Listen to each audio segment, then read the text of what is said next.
Ja, allemaal ons opgestel in onze fotografie sessie.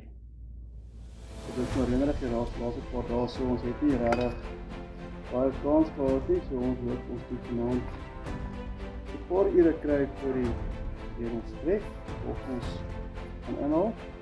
Alles lyk baie mooi gebalanseerd.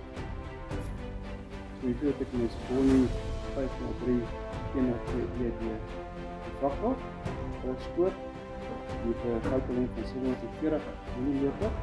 Hierdie reducer wat ek in het, vir ons 570 mm.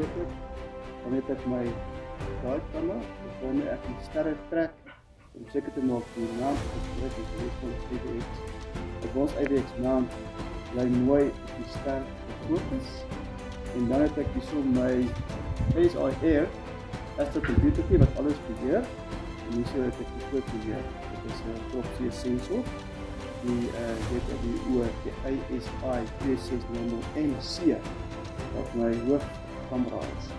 Die idee is basies om hierdie te beheer met die camera en dan na ons alles opgelyn het, ons probeer mekaar